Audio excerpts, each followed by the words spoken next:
Hello and welcome to a new episode of Pat's Chats. Today I have Malaysia's notable data science evangelist, Mr. Peter Kua, with me. Peter, Hi thank you guys, very much for joining me, for your time. How are you today? I'm just great. Thanks. Awesome. I Uh, really appreciate. with COVID-19 and MCO, everyone is working from home. I'm also doing the same thing today. Yeah. So That's good. I hide my backgrounds with virtual backgrounds, so no one can see if I'm home or in the office. But I can disclose today I'm recording from the office. all right. Okay, Peter. Again, many thanks for your time. Really appreciate that. I know you're originally from Penang, the beautiful island in the north of Malaysia. That's right. But soon I learned that you went for studies to the US in hmm Kansas. You studied computer science. You have a master's degree. Why US? Why Kansas? Okay. So basically, So correction. All right. I actually majored in electrical engineering. Okay, in the Oh, US. Why Kansas? Okay. First of all, probably why the US, right? So I have always thought that the US education system is kind of quite holistic in nature.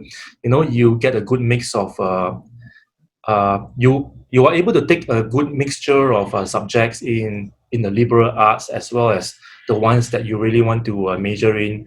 I actually enrolled in a US twinning program while in Kuala Lumpur, and I kind of like the curriculum I saw. And although I majored in electrical engineering in the US, right, I took a lot of computer science elective courses. Again, this is something I really like about the American education system, and found myself liking subjects like microprocessor design and programming. In fact, I became an expert in C and assembly language programming. Um, yeah. So, why Kansas?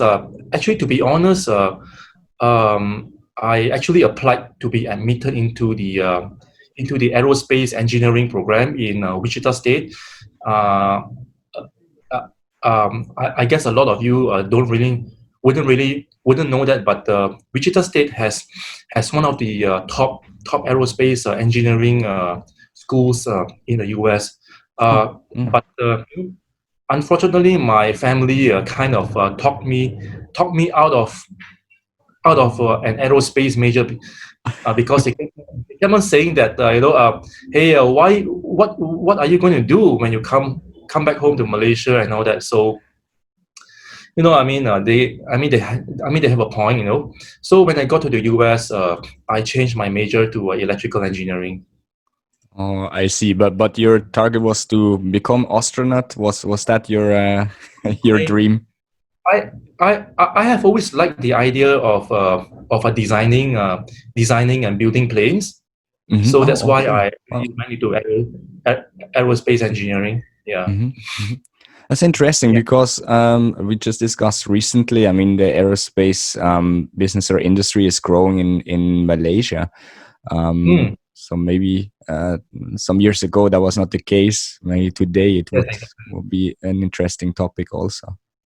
yeah, I mean, just to put into perspective, right? Um, I was in the US between 1991 to 1996. So yeah, that was like more than 20 years ago. you know? Okay. So 5 years. Did you have at any time like a plan or the idea to stay there, not coming back to Malaysia at all, or was it always clear for you just go there to study and then like after that come back immediately? Yeah, I mean, at that time, right? You were young and stupid. You didn't really know what to do after you got your degree and masters. I actually worked for a while when I was Mhm. doing my masters in electrical engineering as well. And when I graduated with a master's, I didn't really think too much about staying back in the US. I guess I just wanted to come back to Malaysia to see my parents and my brothers because I've not been back for such a long time. Yeah, so when I came back to Malaysia, I worked at the Intel as a product manager. And it was actually while at Intel I became very interested in software engineering, because as a product engineer, we were always writing and modifying codes to optimize the microprocessor testing process. That was back in Intel Penang. Okay, I see. Very very interesting. So you stayed obviously with the IT topics. So when you came back, you went to a couple of companies. You were CTO for a mobile app company also Yes. for some times. But let's move a bit faster forward, basically to the very interesting topic, and for the topic that everyone in Malaysia knows you, the data science. You joined MDEC at one point, as the Malaysia Digital Economic Corporation, and Yeah. you became the head of big data analytics innovation. That must have been at the very beginning of the big data Yes, that's right. topics. Yes, that's right. I moved to MDEC about 7 years ago, and that's where my big data journey began. I was I was heading the big data analytics innovation. I was actually a manager there. Um, you know, for our focus in MDEC, we have been doing data analytics, as industry or an organization, right? We have been doing data analytics for many years already. But what changed in the last 10 to 15 years was the explosion of data in terms of the three V's, as we all know, volume, velocity, and a variety. And suddenly, a lot of organizations were lost. They did not know how to handle this so-called big data. And the other thing that changed was the processor speed going up exponentially, storage price coming down drastically, and the emergence of cloud computing. So suddenly, each and every one of us have the resources in our hands to process unstructured data and to do machine learning. So Yeah. our focus in MDEC was always to drive Malaysia's digital economy forward, and in this case, increase the adoption of big data analytics. However, in the initial years, right, many companies and people have never heard of big data analytics. So we had to create a lot of awareness programs, and we also had companies coming to us and asking us how to start big data projects.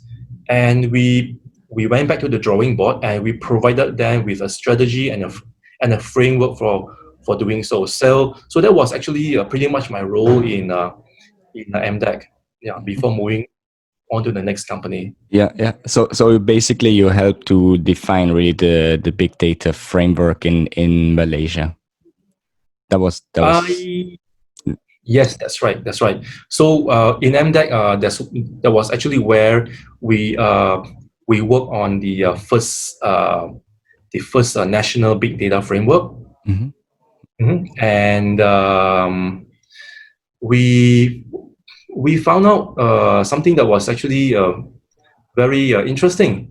Um, we found out that in back in 2014, right, when we first created a framework, we discovered that most industries were at level one in maturity. That was like a starter or infancy, as what many people term it. Mhm. We found out that many companies did not understand big data analytics. For those organizations that did, a large number of big data initiatives were very ad hoc, experimental, very silo, with unclear processes and without any established budgets or resources. So people have been wondering, right? Since 2014 until today, has the big data analytics and AI maturity in the country changed? What Yeah, are the yeah, current hurdles? What is the industry recommending? So that mm, is why uh, we we come to the topic of why Bigit and I actually developed our own big data framework in 2019. yeah, yeah. Okay, that's cool. We come to that back a little bit later because it's for sure an interesting topic. As you just said, like over the past 6 years, well, basically, I'm in Malaysia 5 years. I see also like the developments and the progress in this area. Yes, So that's for sure good to see. Let's come back to the blueprints a little bit later, and let's move on to the next company that you went after MDEC. So at one point, it looks like you wanted to get to the private industries again, that's and you right. joined a media corporation, Media Prima. Maybe you can guide us through like the phase there, like what motivated you to go from government or government linked to like the private industry. Yeah, I have a pretty interesting. I guess it's due to my character and personality. I in MDEC I consider my role in MDEC as a national service, right? So we help develop the digital economy in Malaysia, and my specific role was to drive the big data and data science adoption in a nation. So after 3 years, I decided that I wanted to move back to the corporate environment and to actually use my strategic skills is my strategic skills in big data as well as data science to the into the corporate environment. So I joined Media Prima. I am currently the head of data science and analytics in Media Prima Digital, or what is now known as a REF Media Group. We are the largest publisher in Malaysia, and as you know, we own about 30 digital properties such as New Straits Times Online, Berita Harian, Harian Metro, Says.com, Obulan.com. We have licensing deals with Mashable Southeast Asia, IGN Southeast Asia, and our team and my responsibilities actually include finding ways data can be used as a competitive advantage in the media industry, as well as identifying new business opportunities with data. So Yeah. that's Okay. pretty much my role in Media Prima. Wow. I mean, you just mentioned like around 30% of all media are controlled by this conglomerate. So the data that No, you're collecting or having, we have 30 digital oh, properties 30, and not 30%. Sorry. Yeah. 30. Yeah. Okay. Okay. And our digital properties are actually consumed by 75% of the Malaysian digital population. Okay. That means every 3 out of 4 people will get in contact with the media that you create. That's Exactly, okay, okay. exactly. Good point. Okay, I got it now. Sorry. So the question I would have for that is like with all these media corps and associations, you must create really a lot of data, right? I mean, you create it internally, Definitely. but of course, also as you said, your digital users will create a lot of data for you to analyze. Yes. What were the biggest challenges when you joined Media Prima? Was it like to find the right use cases that really add value? Was it like the diversity of data or the lack of data? What's like the biggest challenges in the I media? think there are a couple of challenges that that we face. One of the biggest challenges would be like what you rightly mentioned. To find the right use cases that will actually translate to increased revenue generation, increased profits, decrease cost, and also increase efficiencies. So I was actually hired into Media Prima Digital to set up the initial data science team, and of course, what we did was we actually had a media specialist come in all the way from the UK. So this media specialist has done a lot of work for other international media companies. So he he actually transferred a lot of knowledge to us. In the sense of what were some of the very high value or high impact business cases that we could potentially do in Media Prima. So that was actually one of the challenges that we managed to solve. And of course, the other challenge would be to hire the right people, right? Yeah, talents. Yeah. So data scientists as well as data engineers were very highly in demand. So one of the first things that I did was to to actually hire two data science leaders. One would be to manage.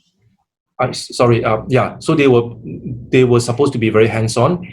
One was supposed to manage the data science team, and the other one was to manage the data engineering team.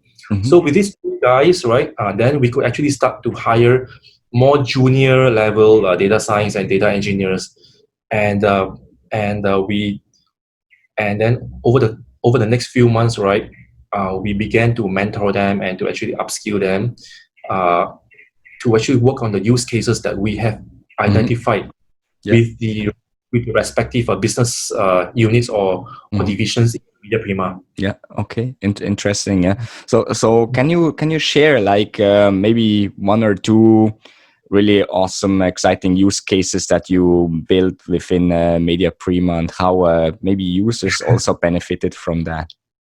Okay, I'm not sure whether it's awesome or exciting or not, but it was. But these cases are definitely very, very high impact and very high value to Media Prima. We do a lot of content recommendation. Okay, so it's nothing. It's nothing high. It's nothing exciting. Okay, but but it is very, very. It's very high value to Media Prima because we have got 30 digital properties, and recommending the most relevant piece of content would actually increase user engagement, right? And when user engagement goes up due to our content recommendation, our revenue goes up. Our advertising revenue goes up. uh, we also do a lot of audience or user segmentation for Mhm. targeted advertisements. Okay. Yeah. uh, yeah, so one example would be we create a lot of user personas such as uh,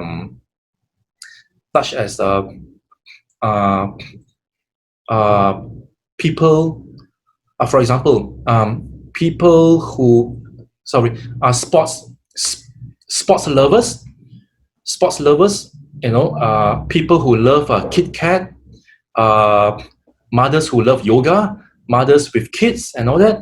Hmm. So that let's say, for example, if there is an advertiser with a new who wants to sell a new Manchester United merchandise, we can tell them that, hey, yes, we have this audience segment for you. We have the sports lovers, or even more granular. We have Manchester United lovers, fans for you. Hmm. Hmm. And we can actually sell them this bunch of users that they can actually target their merchandise to. We also do a lot of NLP, or natural language processing work, Hmm. to automatically tag and categorize our digital articles. And of course, not forgot not not forgetting the tons of reporting and dashboards that we churn out every year. So many people think that data science is sexy and cool and high tech, but in fact, 50% of the work we do are reporting and dashboards, and they are actually very important. Yeah. Dashboards actually answers a lot of questions that you may have on your business processes. Yeah. Absolutely. And you just mentioned a very interesting point, NLP.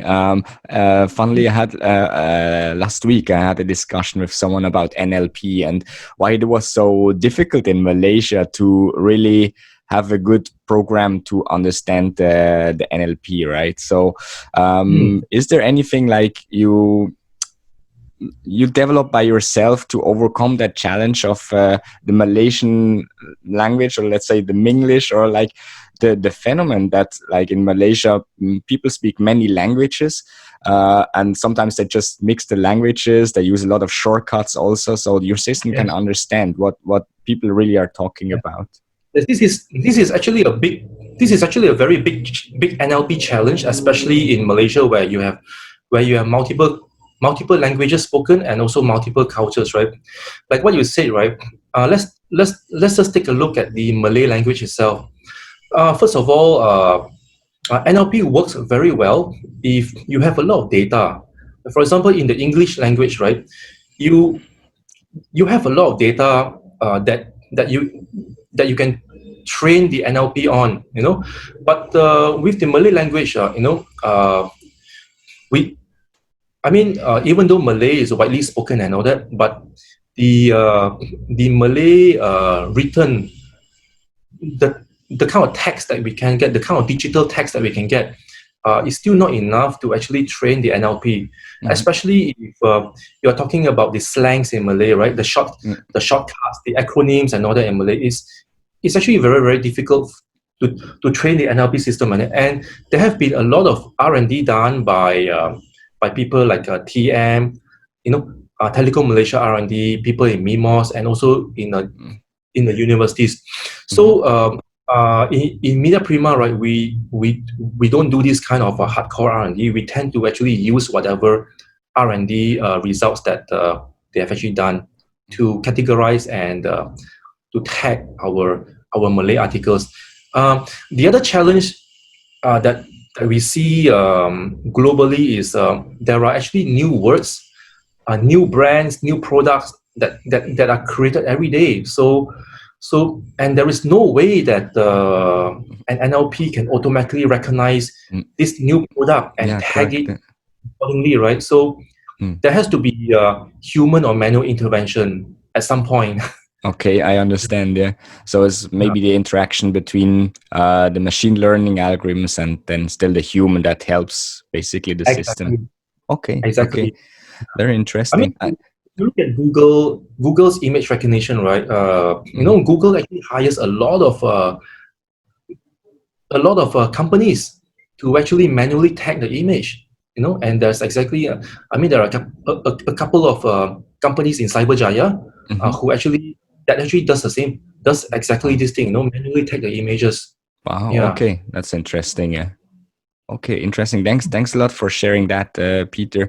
Now I have a data scientist here with me that is working for media, and of course, one of the burning questions for me is really around fake news. So, of course, over the last few years, the term has become even bigger, with some people using it very very frequently.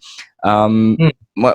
what can I mean, is that a topic in Media Prima, like to identify which news are really real news, which are fake news? Is this something you think you can automate, or how does that work?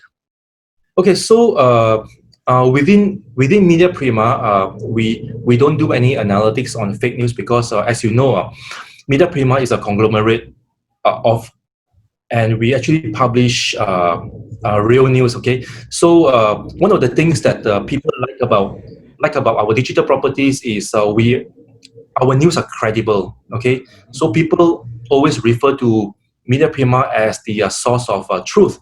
But coming back to fake news, right?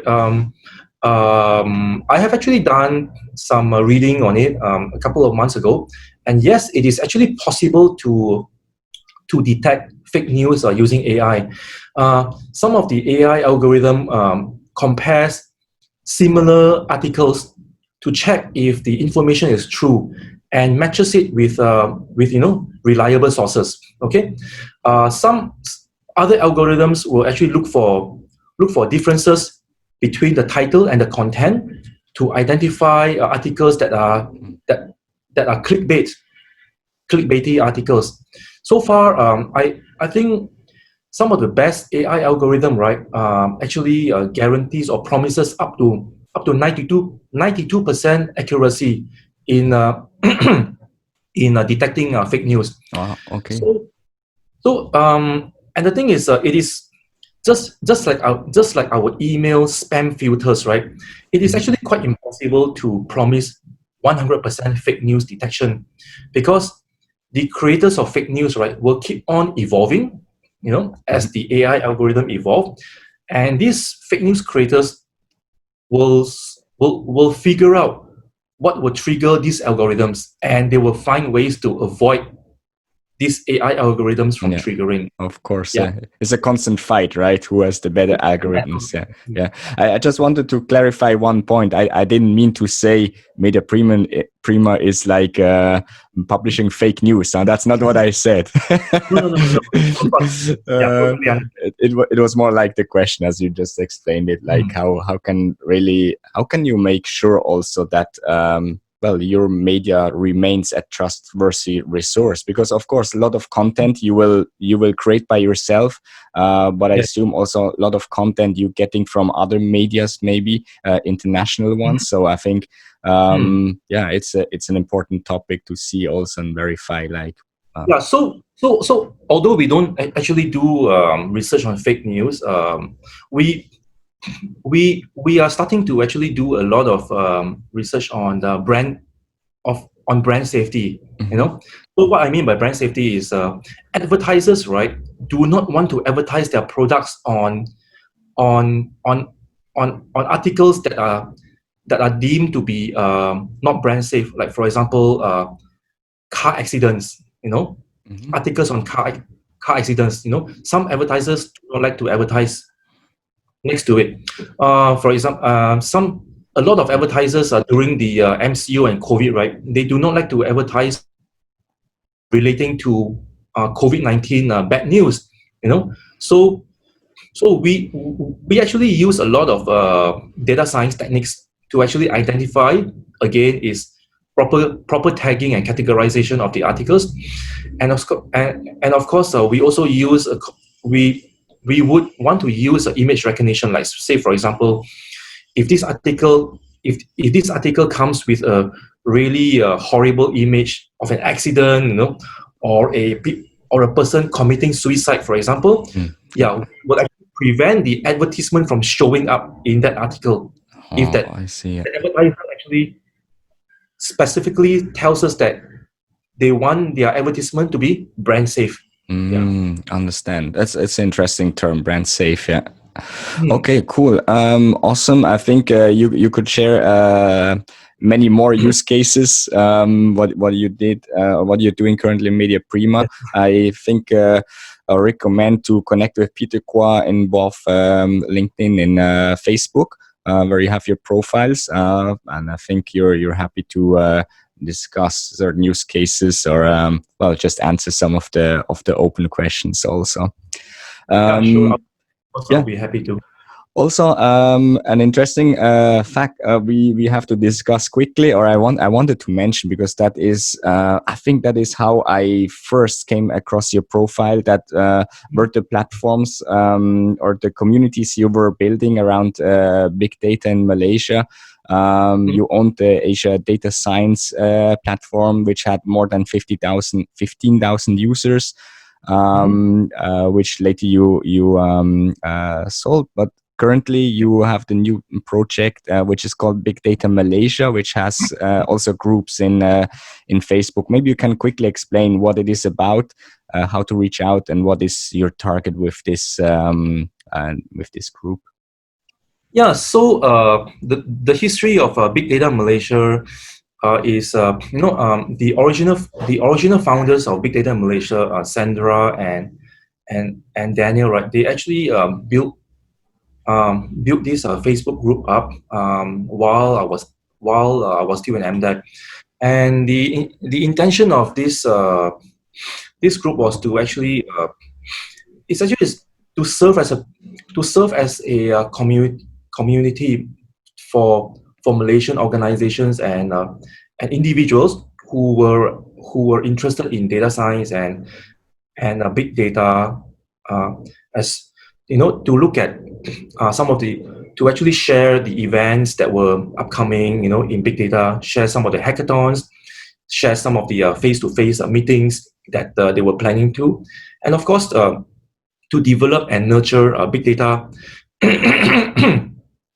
to develop and nurture big data in Malaysia in a very vendor agnostic and inclusive way. Now, and a couple of weeks ago, both both the founders, Sandra and Daniel, right? They relocated from Malaysia back to New Zealand. You know, after 10 years of living in KL. So they are currently leveraging my previous experience as a data science and big data evangelist and a community builder in MDEC. They are kind of hoping that I would further develop and of course promote Big Data Malaysia again in a very inclusive way through a collective thought leadership from the Facebook group, and also to promote industry development initiative. Again, this is all part of the vision to actually drive Malaysia to become a regional big data analytics as well as artificial intelligence player. So, to anyone who is listening to this podcast, do join the Big Data Malaysia Facebook group. We have over 8,000 members. Okay, awesome. Yeah, I will share the link later in the description and in the video, so people can join. And to come to an end of this discussion, you just mentioned the AI, and earlier we discussed the AI blueprint that you basically started to launch last year. It was the first year you had like this AI blueprint. Now. I think next week with the Big It exhibition and event coming up, you're coming out also with a new revised version of the AI blueprint. Can you give us some teaser what it is about? What is interesting about it? Okay, so like I said, right, when we first did the blueprint in MDEC in 2014, we found that most of the industries were at the level 1 in big data analytics. Okay, so so together with Big It, we did our own blueprint in 2019, and we found that since 2014, in 5 years, right, we actually moved from level 1 to level 3. So level 3 being systematic. A lot of the companies are deploying machine learning for very common business cases. There is recurring budget for big data. Companies are also actively hiring data scientists. And we have come a long way, in terms of data governance. So as to your question on the teaser that I can share, right? Yes. So we found that in 2020, the top three industries in terms of big data maturity are telcos, media, and the financial services. Okay, and it's not very surprising because of their need to adapt and survive in such a competitive landscape. So they're forced to actually use whatever means to make more revenue and drive down the cost. Take Media Prima, for example. We are constantly fighting Google and Facebook for our share of the digital ad revenue. And we are fighting them with big data analytics today. Yeah. Interesting. Okay, I'm looking forward for this AI blueprint. I'm of course also looking forward to the Big It event coming next week. Thank you very much, Peter, for sharing your knowledge, your experience. Really awesome. I see your knowledge is really really huge. I can recommend really.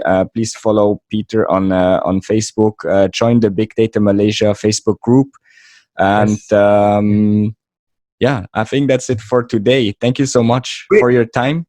Really You're most appreciate welcome. that. So Patrick, I'm also looking forward to seeing you in the event. You are going to be moderating a panel discussion, and it's correct. a very interesting topic. It is, yeah. We'll talk about data ethics. That's why I left the topic out today.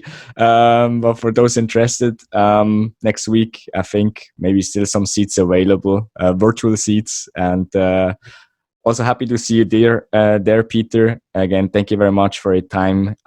Stay safe and healthy, and see you soon. Thanks. You too. Thanks. And thank you very much to the audience for watching this episode. I hope it was insightful. Especially the topic around data science. Again, follow Peter to learn more, and then I see you next week for a new episode of Pat's Chat. Thank you very much and have a great day.